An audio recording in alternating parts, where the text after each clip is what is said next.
दिव्य वाङ्मय का मूर्ति चत्वार वेद सुन्दर व्यवस्थित गरौँ धर्म सुसंस्कृति निरन्तर पुराणहरू 18 अध्यात्म ज्योति भो जहाँ रीति वैदिक ओमकार एउटै दिव्यपुरी महा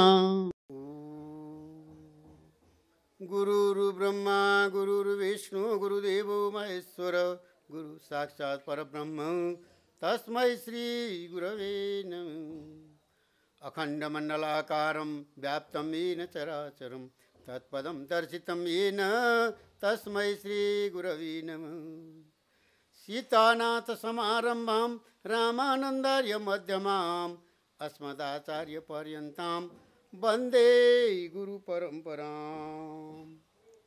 नमो गुरुभ्यो गुरुपादुकेभ्यो नमो परेभ्यो परपादुकेभ्यो आचार्य सिद्धेश्वर पादुकेभ्यो नमोस्तु लक्ष्मीपति पादुकेभ्यो।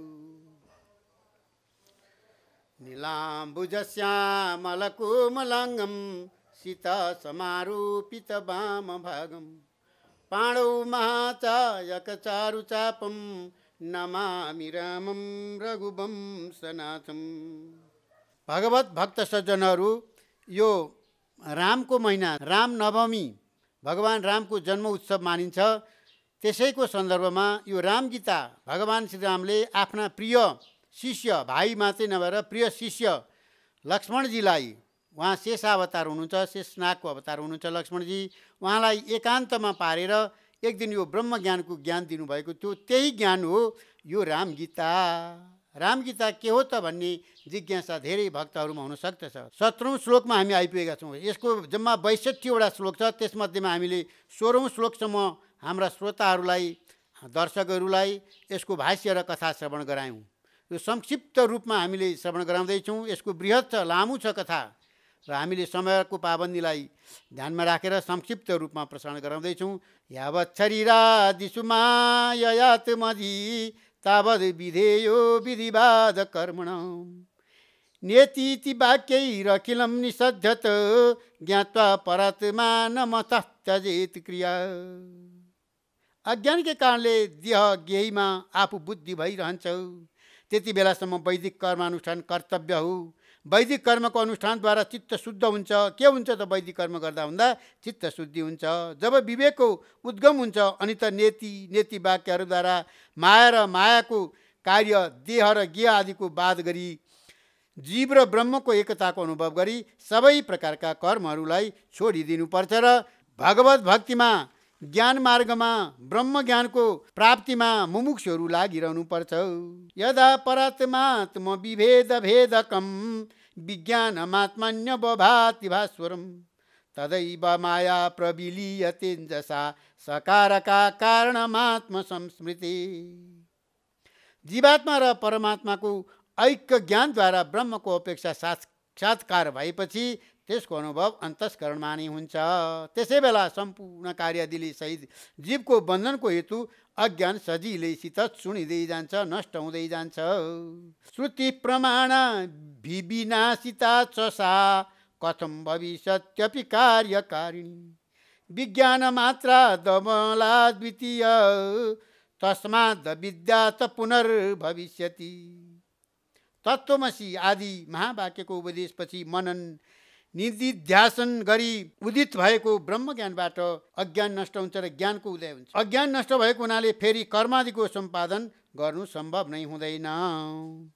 किनभने परमात्मा तत्त्व अर्थात् एकमात्र शुद्ध अखण्ड आत्मतत्त्वलाई विषय बनाउने कर्मादिको अपेक्षा नगर्ने ज्ञानबाट एक पटक नष्ट भएको अज्ञान फेरि फर्केर आउने सम्भावना नै रहँदैन। अज्ञानलाई नष्ट गर्न ज्ञान स्वतन्त्र। यदि स्म नष्टा न पुनः प्रसूयते कर्ता महस्येति मति कथं भवे तस्मात् स्वतन्त्रा न किमप्यपेक्षते विद्या विमोक्षा विभाति केवल। वेद प्रमाणद्वारा उपदिष्ट एवं कठोर साधनाद्वारा प्राप्त ब्रह्म ज्ञानबाट नष्ट भइसकेको अज्ञान फेरि फर्केर आउने कुरै भएन। अनि त आफूलाई कर्ता भोक्ता बुद्धिमानहरूले मुक्त महापुरुषहरूलाई कसरी छुने हो? त्यो पनि सम्भव भएन। यसरी ब्रह्मज्ञान अज्ञान नष्ट गर्न एक्लै समर्थ भएकोले अन्य कर्मको सहयोगको आवश्यकता पर्दैन। ब्रह्मज्ञान त्यति ठुलो छ। श्रुति प्रमाण सातैतरीय श्रुतिराह सादरम न्यासम प्रशस्ताखिल कर्मणा स्फुटम एतावदित्या च वादिनां श्रुति ज्ञानम विमोक्षाय न कर्म साधनम। तैत्तिरीय आरण्यकमा भनिएको छ कि कर्मद्वारा सन्तान उत्पत्तिद्वारा धन सम्पत्तिद्वारा मोक्ष सम्भव छैन, बरु सम्पूर्ण प्रकारका कर्महरूको बोधपूर्वकको त्यागद्वारा मोक्ष सम्भव छ। त्यस्तै ज्ञान मात्र मोक्षको साधन हो, कर्म होइन भनेर बृहदारण्यक उपनिषदमा भनिएको छ। यसरी यी दुई श्रुति प्रमाणका आधारमा साधकहरूले मुमुक्षुले वेदले प्रशंसा गरे तापनि सम्पूर्ण कर्मको परित्याग गर्नु नि भनेको छ। किनभने मोक्षका लागि एकमात्र साधन हो ज्ञान, कर्म होइन। यसरी राम्ररी बुझ्नु पर्दछ। कर्म गर्न थाल्यो भने ज्ञान हुँदैन, त्यस कारणले कर्म छोडेर ज्ञानपट्टि मात्रै लाग्नु पर्दछ। विद्या समत्वे न तु दर्शितस्त्वया क्रतुर्न दृष्टान्त उदारितस्तम फलै पृथक्त्वाद् बहुकारकै क्रतु संसाध्यते ज्ञानमतो विपर्ययम्। पहिले पूर्व पक्षले दृष्टान्तमा दिएको यज्ञका लागि सारा उपकरणहरू होता, ऋत्विक, यजमान आदि र देश काल आदिको आवश्यकता भए झैँ ज्ञानका लागि ती कुनै पनि साधन चाहिँदैनन्। कर्मको फल अर्कै हो, ज्ञानको फल अर्कै हो। ज्ञानले त सम्पूर्ण अकारण कारक आदिलाई नष्ट गर्दछ। ज्ञानका लागि कारक आदिले सम्पन्न गरिने यज्ञको दृष्टान्त दिन मिल्दैन। सप्रत्यवायो ह्यहमित्य नामधि रज्ञः प्रसिद्धा न तु तत्त्वदर्शिन तस्मात् बुधै स्यात् त्यजमविक्रियात्मभिः विधानतः कर्म विधि प्रकाशितम्। कर्म गर्ने भनेर पापको भागी बनिन्छ भन्ने भाव अनात्म बुद्धि भएका अज्ञानीहरूलाई मात्र हुन्छ, आत्मबुद्धि भएकालाई हुँदैन। तत्त्वज्ञानीमा यस्तो बुद्धि हुँदैन। यसकारण विकार रहित शुद्ध चित्त भएका बोधवान पुरुषले सम्पूर्ण कर्मको विधिपूर्वक त्याग गर्नुपर्दछ। श्रद्धान्वितस्तत्त्वमसीति वाक्यतु गुरो प्रसादादपि शुद्ध मानस विज्ञाय चैकाम्यथमात्मजीवयो सुखी भवेन् मेरुरिवा प्रकम्पन। विधिपूर्वक कर्मको अनुष्ठान गरेपछि अन्तस्करण शुद्ध हुन्छ। शुद्ध चित्त भएका श्रद्धालु मुमुक्षुले श्रोत्रिय ब्रह्मनिष्ठ गुरुका मुखारविन्दबाट तत्त्वमसी महावाक्यको श्रवण गरी जीवात्मा र परमात्माको एकता पूर्वक ब्रह्मज्ञान गरी सुमेरु पर्वत जस्तै अचल भएर संसारका कुनै प्रकारका ताप र दुःखबाट विचलित नभई अखण्ड आनन्द प्राप्त गर्दछन्। कति राम्रो छ ब्रह्मज्ञान। त्यसै भनेको छ र आदौ पदार्थ भगवतीर्हि कारणम वाक्यार्थ विज्ञान विधौ विधानत तत्त्वं पदार्थौ परमात्म जीवका वासीति चैकाम्य मथानयुर्भवे। प्रत्येक वाक्यको अर्थ जान्नुभन्दा अगाडि प्रत्येक पदको अर्थ जान्नु पर्दछ। तत्त्वमसी महावाक्यम तत्त्वम सब पदले क्रमशः परमात्मा र जीवात्मालाई द्योतन गरेको छ र यी दुईको एकताको सङ्केत गरेको छ। प्रत्यक् परोक्षादि विरोधमात्मनो विहाय सङ्गृह्य तयोस्थिदात्मताम् संशोधितां लक्षणया च लक्षितां ज्ञात्वा त्वमात्मानमथाद्वयो भवे। तत्व त्वम पदावधि जीवात्मा प्रत्यक्ष र तत् पदावधि परमात्मा परोक्ष छ। त्वम पदवाची जीवात्मा प्रत्यक्ष छ र पदवाची परमात्मा परोक्ष छ। प्रत्यक्ष र परोक्ष विरोधी अंशलाई छोडेर युक्तिपूर्वक विचार गरी लक्ष्मण वृत्तिद्वारा जसरी लक्ष्मणले भगवानमा वृत्ति लगाउनु भयो त्यसै गरी लक्ष्मणको जस्तै लक्षणा वृत्तिद्वारा लक्षित दुवैमा साझा रूपमा पाइने चेतन वा चैतन्य अंशलाई ग्रहण गरेर जीवात्मालाई परमात्मा रूपमा जोडेर मुमुक्षु आफ्नो अखण्ड आनन्द स्वरूपमा अवस्थित हुन्।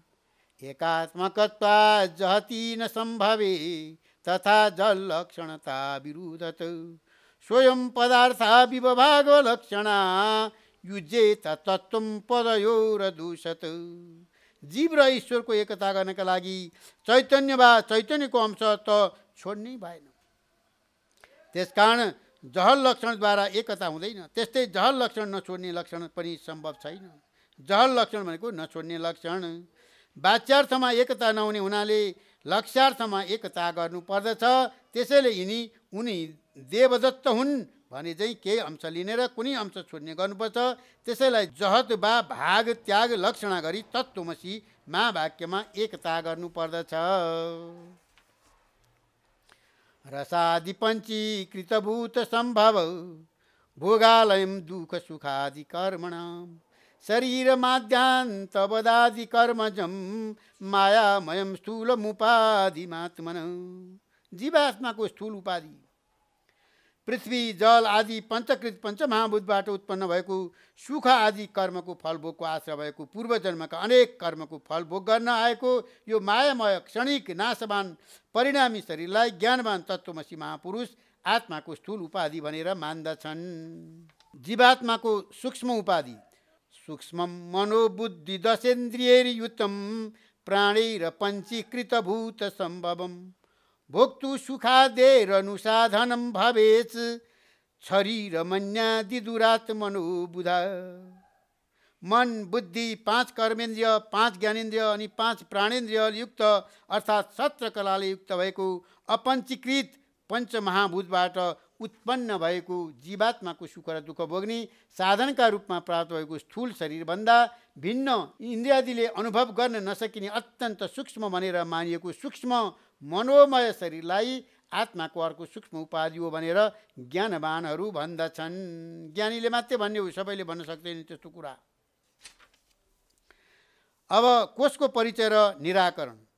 कोशे स्वयं तेषु तु तत्तदाकृतिर् विभाति संगात् स्फटिकोपलो यथा असङ्ख्यरूपो यमजो यतोद्वयो विज्ञायतेऽस्मिन् परितो विचारिते। आत्मा स्फटिक मणि जस्तै छ। यो आत्मा यस्तो सुन्दर छ, यस्तो दिव्य छ, धपधप बलेको छ। कुनै मणिले गुणले नछोएको शुद्ध निर्मल भए तापनि त जपा कुसुम भन्ने जुन पुष्प छ त्यो फुलले चाहिँ छोयो भने त्यो मणि सेतो मणिमा पनि रातो रङ सर्दछ। त्यस्तै अज्ञानका कारणले आत्मा पनि अन्नमय प्राणमय आदि कोषहरूकै आकारमा आकारित हुन्छ। तर तत्त्वमसि जस्ता महावाक्यको चिन्तनले कोषहरूसँगको आत्माको कुनै सम्बन्ध नभएको बोध हुन्छ। आत्माको जन्म नभएकोले यसलाई अज भनिन्छ, नजन्मिने हुनाले त्यसैले कसैसँग भेद नभएको वा आत्मा जस्तै दोस्रो नभएकोले अद्वय भनेर पनि जानिन्छ। आत्मालाई अज र अद्वय, दोस्रो नभएको हुनाले अद्वय भनियो, नजन्मने हुनालाई अज भनियो। अब जाग्रत आदि अवस्था। बुद्धे त्रिधा वृत्तिरपि दृश्यते स्वप्नादि भेदेन गुणत्रयात्मन अन्योन्यतोऽस्मिन् व्यभिचारतो मृषा नित्ये परे ब्रह्मणि केवले शिवे। आत्माको उत्पत्ति छैन, नाश छैन, अहङ्कार महत्व आदि नभएको विकार रहित आनन्द स्वरूप आत्मामा देखिएका जाग्रत स्वप्न र सुषुप्त यिन 3 अवस्था क्रमशः सत्वगुण प्रधान, रजोगुण प्रधान, तमोगुण प्रधान छन्। यी बुद्धिका वृत्ति या गुण हुन्, कार्य रूपले देखिएका छन्। एक अर्का अवस्थामा 2 अवस्थाको अभाव देखिएकाले तिनी अवस्थामा आत्मामा कल्पित हुन, व्यभिचारित हुन, त्यसैले तिनी अवस्था मिथ्या हुन्। देहेन्द्रिय प्राण मनश्चिदात्मनां संघादजस्रं परिवर्तते धियो वृत्तिस्ततो मूलतया ज्ञलक्षणा यावद् भवेत्तावदसौ भवुद्भव। बुद्धिको वृत्ति अज्ञान हो, यो मायाको तमोगुणको कार्य हो। शरीर इन्द्रिय प्राण मन चिदाभासको परस्परको अभ्यासबाट नै बुद्धिको वृत्ति देखिन्छ। अज्ञानकै कारण वृत्ति घुमिरहन्छ र विश्वलाई घुमाइरहन्छ। ब्रह्म ज्ञान भए वृत्ति नष्ट हुन्छ, तर ज्ञान नहुन्जेल जीवलाई जन्म र मृत्युमा घुमाइरहन्छ। अब द्वैतको निषेध। नेति प्रमाणेन निराकृताखिलो हृदा समासादित चिद घनामृत त्यजेदशेषं जगदात् सदृशं पीत्वा यथाम्भ प्रजहाति तत्फलम्। नेति जस्ता श्रुति प्रमाणहरूद्वारा निखिल सांसारिक प्रपञ्चलाई निराकरण गर्नु पहिलो काम हो। अब शुद्ध मन अन्तस्करण ब्रह्मानन्द रूपी अमृतको पान गर्नुपर्दछ। जसरी पानीको प्यास लागेको मान्छेले नरिवल भित्रको पानीको आनन्दसँग पिएर छोक्रा र बोक्रालाई फालिदिन्छ, त्यसै गरी आफ्नै हृदयस्थ ब्रह्मानन्दको अनुभव गरी संसार र प्रपञ्चलाई हृदयभित्रदेखिबाटै त्यागिदिनु पर्दछ। अद्वैत ब्रह्म प्राप्ति कदाचितात्मा न मृतो न जायते न क्षीयते नापि विवर्धते न निरस्त तत्सर्वातिशय सुखात्मक स्वयं प्रभ सर्वगतो यमद्वय। आत्मा कहिल्यै मर्दैन, जन्मदैन, घट्दैन, बढ्दैन। आत्मामा कुनै पनि विकार छैन। आत्मा सत हो, चित हो र आनन्द रूप। आत्माकै सत्ता पाएर सारा ब्रह्माण्डका वस्तुहरू सत्तावान भएका छन्। आत्मा आनन्द रूप, प्रकाश स्वरूप र सर्वव्यापक छ। आत्मामा सजातीय, विजातीय र स्वागत भेद छैन। त्यसैले आत्मा अद्वय रूप हो। अभ्यास निरूपण। एवं विधे ज्ञानमये सुखात्मके कथं बभु दुःखमय प्रतीयते अज्ञानतो ध्यासवशात् प्रकाशते ज्ञाने विलीयेत विरोध तत्क्षणात्। ज्ञानमय सुखस्वरूप आत्ममय यो दुःखमय संसार कसरी प्रतीत भइरहेको छ?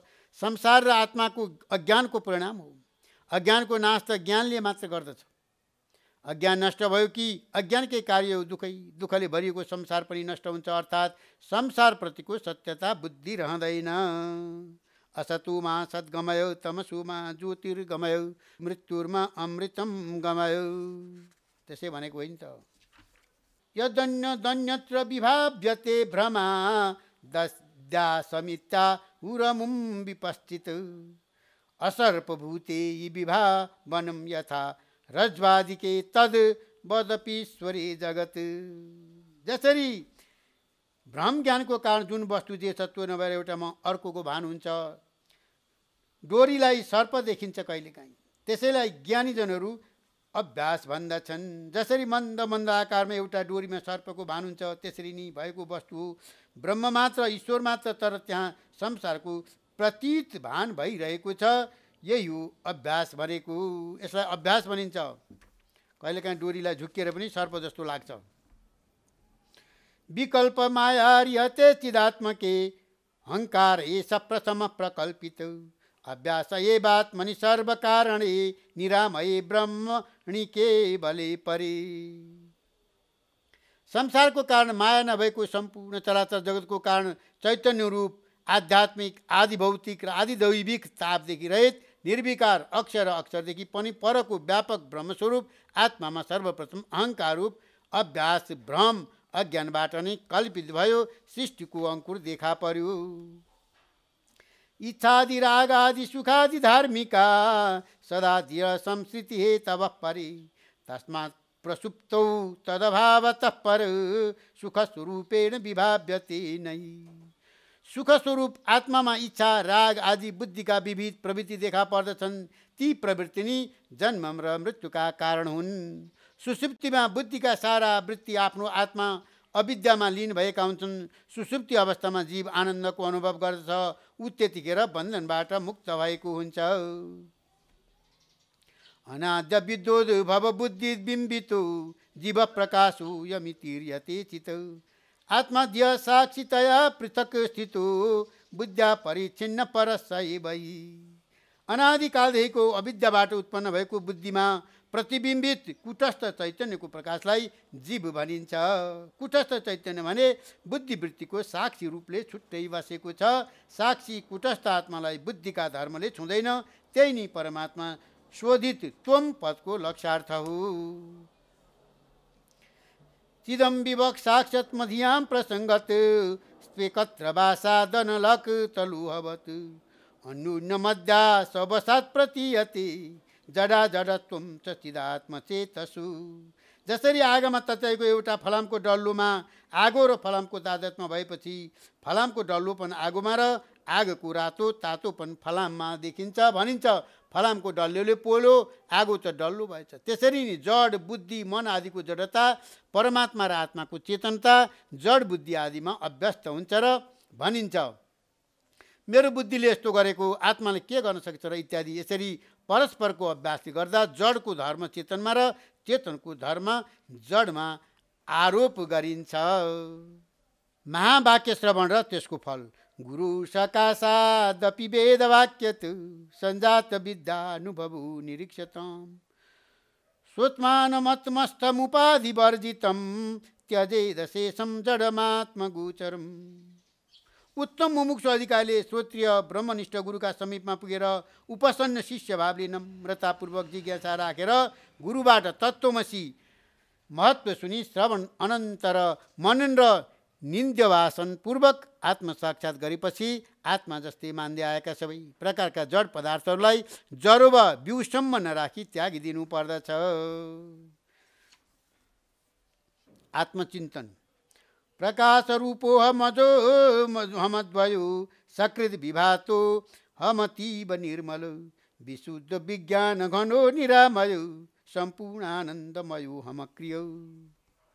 आत्मस्वरूप भएको हुनाले प्रकाश स्वरूप अजन्मा अद्वितीय सदा भास समान अत्यन्त निर्मल विशुद्ध विज्ञान घन कुनै प्रकारको रोग दुःख चिन्ता नभएको क्रियारहित अखण्ड आनन्दमय हुँ। सदैव मुक्तो हमचिन्त शक्तिमा नतीन्द्रिय ज्ञानम विक्रयात्मक अनन्त पारो हम हर्निशं बुधै विभावितो हम हृदि वेदवादिवी। म सदाकाल मुक्त छु, मम अचिन्त शक्ति छ, म इन्द्रियभन्दा परको ज्ञान स्वरूप क्रियाले रहित छु, म देश काल र वस्तुको घोर भन्दा परको छु, म पार पाइ नसक्ने खालको छु। वेदका ज्ञाता विद्वानहरू रात दिन आफ्नो हृदय कमलमा मेरो ध्यान र चिन्तन गरिरहन्छन्। एवं सदात्मानमखण्डितात्मना विचारमाणश्च विशुद्ध भावना अन्याद विद्यामतिरेण कारकै रसायनम यद् ददुपासितं रुजौ। यसरी नित्य निरन्तर अखण्ड रूपमा आत्मचिन्तन गर्नाले मुमुक्षु साधकका मनमा ब्रह्माकार वृत्तिको उदय हुन्छ र त्यही वृत्तिले जसरी चिकित्सकहरूका सल्लाहअनुसार विधिपूर्वक सेवन गरेको औषधिले रोगीको रोग निर्मल हुन्छ, त्यसै गरी नै सम्पूर्ण कर्मका साथसाथै अज्ञानलाई नष्ट पारिदिन्छ। विभक्त आसीन उपारतेन्द्रियो विनिर्जितात्मा विमलान्तराशय विभाद्वये देकमन्य साधनो विज्ञान दृक् केवल आत्मसंस्थित। अध्यात्म साधकले ब्रह्मको उपासकले एकान्त स्थानमा इन्द्रियहरूलाई तिनका विषयबाट हटाएर मन बुद्धि आदि अन्तस्करणलाई आफ्नो अधीनमा राखेर आत्मामा मात्र स्थित भएर अरू कुनै पनि साधकको आश्रय नलिकन शुद्ध चित्तले केवल ज्ञान दृष्टिद्वारा आत्माको मात्र ध्यान चिन्तन गरिरहनु पर्दछ। विश्वं यदेतत् परमात्मदर्शनं विलापयेदात्मनि सर्वकारणे पूर्णस्थिदानन्दमयोऽवतिष्ठते न वेद बाह्यं न च किञ्चिदान्तरम्। यो निखिल ब्रह्माण्डमा चराचर विश्व परमात्माकै स्वरूप हो भन्ने बुझेर उसलाई आत्मामा स्वरूप मानि लीन गरिदिनुपर्छ। यसरी सम्पूर्णमा सच्चिदानन्द र अद्वय रूप ब्रह्ममा स्थित हुन्छ। साधक र उसलाई बाहिरी अथवा भित्री कुनै कुराको पनि ज्ञान हुँदैन, ऊ पूर्ण मात्रामा समाधिस्थ हुन पुग्छ। ओमको उपासना। पूर्व समाधेर किलं विचिन्तये दोङ्कार मात्रं सचराचरं जगत् तदेव वाच्यं प्रणवो हि वाचको विभाव्यते ज्ञानवशान्न बुधत्। यसरी समाधि प्राप्त हुनुभन्दा अगाडि सम्पूर्ण चराचर जगत ओमकार हो भन्ने चिन्तन गरिरहनुपर्छ। यो संसार वाच्य हो, ओमकार यसको वाचक हो। संसारको प्रीति हुनुमा एकमात्र कारण अज्ञान नै हो। ज्ञानोत्तर कालमा संसारको प्रीति पटक्कै हुँदैन। अकार संज्ञ पुरुषो हि विश्वको युकार कस्तै जसयीयते क्रमात् प्राज्ञो मकार परिपठ्यते खिलै समाधि पूर्वं न तु तत्त्वतो भवे। प्रणव रूप ओमकारमा अ उ र म यी तीन वर्ण छन्। तीमध्ये अकार जाग्रत कालको अभिमानी विश्वको वाचक हो, उकार स्वप्नको अभिमानी तैजसको वाचक हो र मकार सुसुप्तिको अभिमानी प्राज्ञको वाचक हो भनी मानिन्छ। यो सारा व्यवस्था वा भनाइ समाधि हुनुभन्दा पहिलेको समाधिको अन्तर अर्थात् तत्त्व साक्षात्कार भइसकेपछि तत्त्व दृष्टिले हेर्दा यस्तो कुनै पनि भेदको प्राप्ति हुँदैन। विश्वं त्वकारं पुरुषं विलापये दुकार मध्ये बहुधा व्यवस्थितं ततो मकारे प्रविलाप्य तैजसं द्वितीय वर्णं प्रणवस्य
रामको पनि माया श्यामको पनि माया रामको पनि माया श्यामको पनि माया यो अधुरो जीवन तिमीको रक्षाया यो अधुरो जीवन तिमीको रक्षाया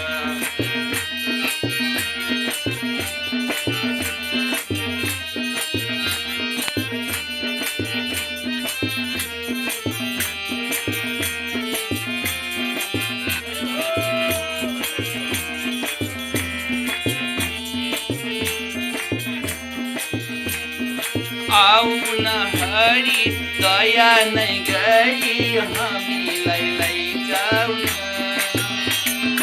आउन हरि दया नै गरी हामीलाई लैजाउन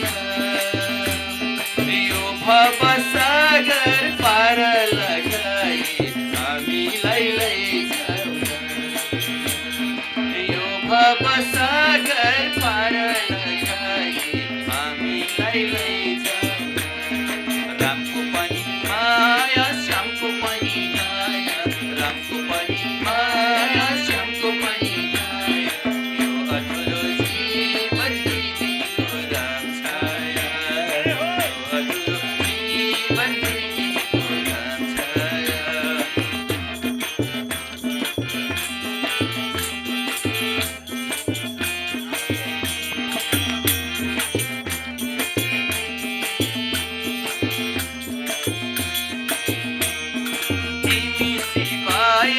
कोही छैन मेरो भइरहेछु बिरामी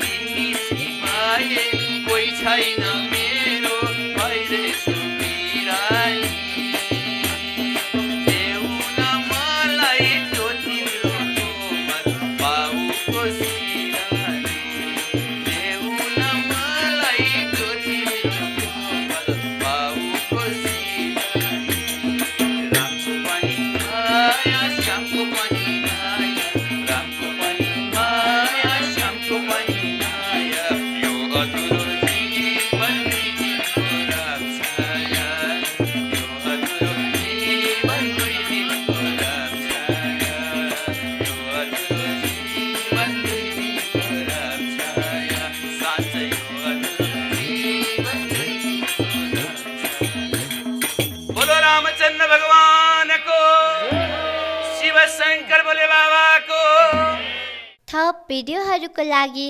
हाम्रो च्यानल सब्स्क्राइब गर्नुहोस् र छेउमा रहेको बेल आइकन पनि दबाउनुहोस्।